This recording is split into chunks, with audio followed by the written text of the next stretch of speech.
Episode 16 na po tayo ng Royal Blood mga kapuso, araw ng Biyernes, September 8, 2023. Nagtatalo nga itong mag-asawa dahil galit na galit nga itong si Diana. Sinasabi niya, ba't ka ba nagagalit sa akin na Christoph? Dahil ba pinuntahan ko si Lizzie, ang anak ni Napoy? Kasi binibigyan mo ng importansya ang anak ng bastardong yun. So sabi naman ni Diana, nasan na yung lalaking pinakamamahal ko? Kasi nga ang sabi nga ni Christoph, di ba? Nasaan na yung babaeng pinakamamahal ko, yung pinakasalan ko dati, na laging kamping-kampi sa akin, na laging nasa side ko. So sinabi naman ni Diana, at ikaw naman, bigla ka na nagbago. Nasaan na yung lalaking pinakasalan ko, na laging humihingi ng payo sa akin kapag nangangailangan siya ng tulong, kapag problemado siya. Ibang-iba ka na, Christoph. Lumabas na ang devil side mo, hindi na kita kilala. Kaya talagang napapaluhan na itong si Diana dahil nasasaktan siya. Bakit naging ganyan ang asawa niya?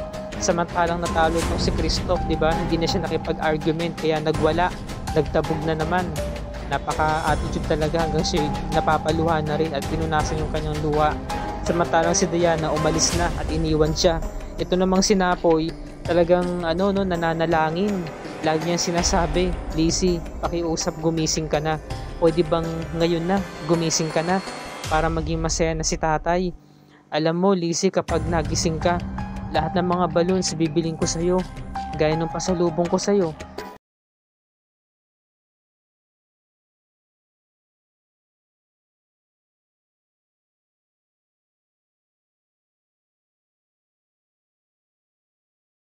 At masama pa rin talaga ang loob kay Napoy. Hinawakan ni Napoy para alalayan, ngunit inalis yung kamay ni Napoy.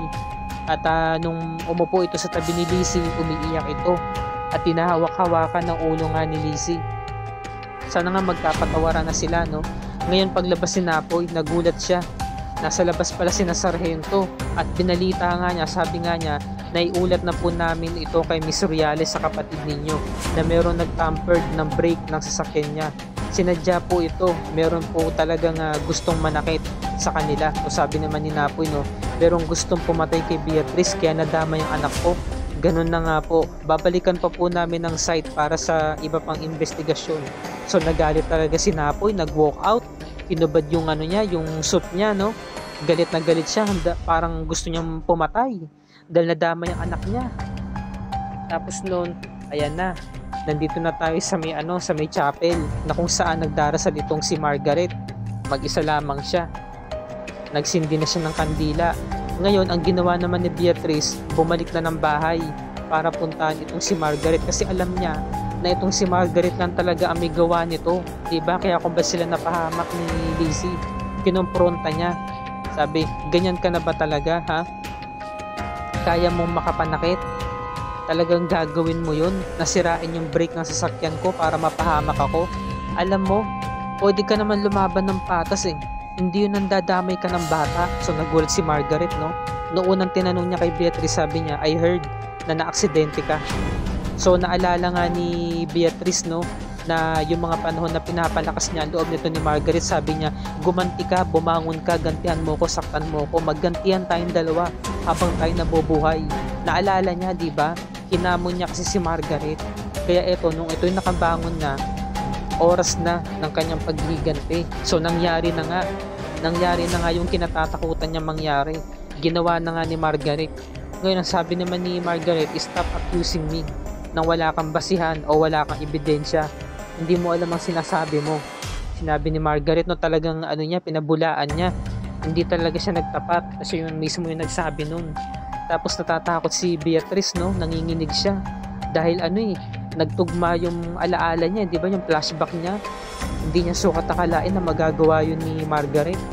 So hindi na nga niya talaga makilala yung kapatid niya hanggang sa dumating nga itong si Diana at nakialam siya. Sabi niya, nag-aaway na naman ba kayong magkapatid? So itong ginawa ni Beatrice, nagsumbong siya kay Diana na si Margaret nga daw ang dahilan ng pagkasira ng brake ng kanyang sasakyan. So sinusuri ni Diana hanggang sa naalala niya yung sinabi ni Christoph yung gabing yun na nag-away sila ni Diana. Diba sabi nga ni Christoph, I'm not done with you. Sinabi, gagantihan kita. So ang sinabi ni Diana, no, it's not Margaret, it's Christoph. Yun ang sinabi niya, diba? Yun ang binitawan niya salita. Kaya nangyari, maling akala si Diana eh. Pinuntahan niya agad yung asawa niya. At samantalang to si Christoph, nandito sa mga koleksyon niya no, ng mga espada, mga samurai, gaganda eh. Pinumpronto niya, sabi no, tell me, ikaw ang nagsira ng break ni ni Beatrice no. Talagang gagawin mo 'yon? Talagang hanggang ngayon meron ka pa ring issue sa kapatid mo? Sabi naman ni Christoph no, hindi ko magagawa 'yung sa anak ng bastardong 'yun. Eh yung anak ko nga eh sinasaktan mo, eh yung anak pa kaya ng iba. So nasampal siya no. Ang lakas ng pagkakasampal ni Christoph kay Diana. Sabi no, 'di ba sinabi ko na sa'yo, wag mo akong sasaktan. Sabi naman ni Christoph no, pasensya na, nabigla lang ako. Kung gusto mong gumantay, sige saktan mo ko. Saktan mo rin ako. Stop, Christoph. No, talagang nagalit si Christoph. Sabi niya, talagang ibang-iba ka na. Sabi naman ni Christoph, no, hindi na kita kilala, Diana. Dati kumakampi ka sa akin. Pero ngayon, bakit kumakampi ka sa ibang tao? No? Kay Napoy. Talagang kinu-question niya, no? Samantalang sa pagka-bad trip nito ni Diana, umalis na nga ito at iniwan na nga niya si Christoph. Samantala, nasa kusina itong si Beatrice, chinecheck yung CCTV camera ng kanyang laptop. Ngayon, nakita nila na meron dun lalaki no, kalahati ng ulo. Nakita nila yung mata, halatang si Andrew eh. So sabi naman ni Otep, yung camera binabaling. So nabuisi si Napoy, nagdabog. Sabi ni Beatrice, stop kuya, kalma ka lang, meron akong hidden camera. Ang laking tulong ng hidden camera ni Beatrice no. Ayun, chinek nila sa hidden camera ni Beatrice. At yun, nakita nga nila yung katawan ng lalaki. At nung ito yumuko, ayan, huling-huli si Andrew. Ayan, 11:54 PM, mag-aalas 12 ng madaling araw. Ayan, no, meron siyang hawak-hawak na parang plies, di ba? Pinutol yung wire. So, natukoy nila at nakita na rin ng mga pulis. Gulat na gulat itong si Louie. Ayan, no. So, ang ginawa ni Louie, tumakbo ng palihim para hindi siya mahalata. So, sabi ni Napo yun, nasaan si Andrew? Sir, hindi po namin alam, sabi ni Jenny. Tapos napansin ni Loida, si Louie, nandito po si Sir Louie kanina. Ba't bigla po siya nawala? Ayun, bigla na agad tumakbo si na Beatrice saka si Napoy papalabas. Samantalang itong si Andrew, bumili ng bouquet of flowers para puntahan itong si Margaret. Ngayon, inarangan siya ng anak niya. Sabi niya, Dad, talagang gagawin mo yon para kina Beatrice? Talagang gagawa ka ng krimen? Ano ba nangyayari sa'yo, Dad? Hindi na kita kilala. Tumigil ka, ginagawa ko to para sa mami mo, para balikan niya ako. So narinig siya ni Margaret, talaga Andrew, ginawa mo yon? Ha? Ganyan ka na ba kabobo? At para sundin mo yung mga sinabi ko? So alam ko naman talaga na hindi yun kayang gawin ni Margaret eh. Sinasabi niya lang yun pero hindi niya kayang pumatay. Kasi nga mabuti siyang tao, makadiyos siya eh.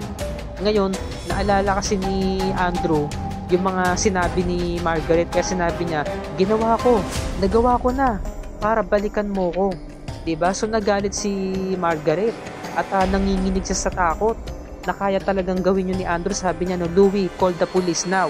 Call the police. Kaya nangyari, tumakbo si Andrew, takbo. Ngayon biglang dumating si Beatrice at si Napoy. Nasaan si Andrew? Sabi ni Louie, no, tumakbo po siya papalabas. So nangyari, tumawag na agad si Napoy, tinawagan yung mga gwardiya para ipasara yung gate. Eh na, sakay-sakay na ng kotse itong si Andrew. Ang ganda na ng sakyan nila eh. Yung dalawang gwardiya nagkakape. Tapos yung isang gwardiya tumatakbo. Uy, harangan nyo, bilisan nyo. Unahan nyo si Sir Andrew. Ayan na, papalabas na. Eh nagmamadali si Andrew. Talagang nakatodo yung niya. Yung high speed yung sakyan niya. Ayan na. Hanggang sa nakalabas na siya, nakatakas na siya. Pero kala niya nakatakas na siya. Pero hinahabol siya ni Sargento. Yun, hindi nila nasara yung gate. Samantalang kung si Margaret, mag-isa lang siya sa bahay, no? Nasa likod niya yung mga weed. Ngayon, kinumpronta siya ni Beatrice. Sinabi sa akin ni Anne na ikaw ang nag-utos kay Andrew para siraan yung brake ng sasakyan ko. Margaret, wake up! Bumangon ka dyan, lumaban ka. Ganyan ka na ba kahina? Nasaan na yung dating Margaret na kilala ko na matapang at palaban? Pero ikaw, ano nangyayari sa'yo, ha? Lumalaban ka nang hindi ko alam. Lumaban ka, tumayo ka dyan. Come on! Come on, Margaret, sabi ni Beatrice, no? O sabi naman ni Margaret, hindi na ako yung kilala mo na Margaret. Dahil yung old Margaret ay wala na. Patay na. So talagang hinahamon talaga ni Beatrice, no, na bumangon si Margaret para gantihan siya, para saktan siya.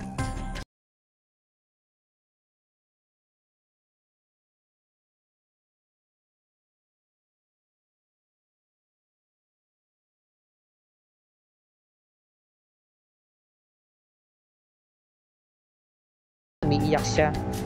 Samantalang itong si Andrew, pinarado yung sasakyan para lituhin yung mga pulis kasi nga hinahabol siya. Na Mr. Lumabas ka na dyan. Ngayon, ito namang si Andrew na nagtatago doon sa may sulok, sa may damuhan. Hinihintay niya na makaalis yung mga pulis para siya makatawid. Abang siya ng abang. Hindi niya alam, paparating na si Napoy. Hahampasin na siya sa likod ng kahoy. Silip siya ng silip sa lingon siya ng lingon sa may harapan. Yung kaliwat kanan sa kalikuran niya, hindi niya nililingon. So yun, huli ka na ngayon, Andrew. Sa kulungan ng bagsak mo. Galit na galit si Napoy eh. So dito na po nagtatapos ng review and recap para sa gabing to mga kapuso. Talagang very exciting, very suspense, talagang kaabang-abang. At ito na yung cameo and crossover ni Dr. Annalyn Santos sa Royal Blood. Ako, ang ganda nito sobra. Dahil siya nga ang doktora nito ni Lizzie, diba? So sigurado na talagang gagaling itong si Lizzie dahil napakahusay ng doktor niya.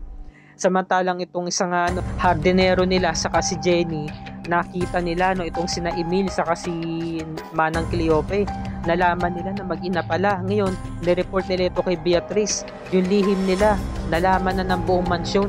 Kaya kinumpronta ni Beatrice itong sina Emil saka si Cleope. Bakit nga naman nilihim nila, 'di ba, sa pamilya Royales? Samantalang itong si Sargento, meron doon nagpadala sa kanya na ebidensya. Ayon sa forensic report, yung mga dugo ay galing pala kay Gustavo Royales. Ngunit isang malaking katanungan, yung panyo na yon ay kung galing ba kay Napoy, kasi merong printed, 'di ba, na letter N. So N for Napoleon or Napoy. So nagulat si Napoy.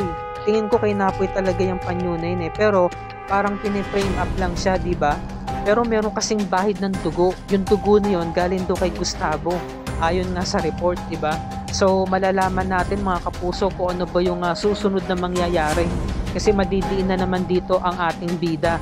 So may mga sabi-sabi na baka daw si Napoy daw ang killer. Masyado pang magulo dahil masyado pang maaga para dyan. Dahil marami pa talaga mangyayari. Kaya maraming kaabang-abang na magaganap dito sa Royal Blood. Nako po, weekends na naman bukas, maghihintay na naman tayo ng 2 araw bago mag-Lunes. Kaya yan ang dapat natin pakatutukan. Wag natin palalagpasin ng episode 61 ng Royal Blood, September 11, 2023, araw ng Lunes. At kung bago ka pa lamang sa akin channel kapuso, please like this video at i-share mo na rin ito sa iyong social media platforms. I-hit mo na rin ang subscribe button with notification bell icon para lagi ka updated sa mga episodes ng Royal Blood and other GMA shows tulad nito. Magandang gabi, happy viewing mga kapuso, and happy weekends. Maraming salamat sa inyong panonood, and God bless us all.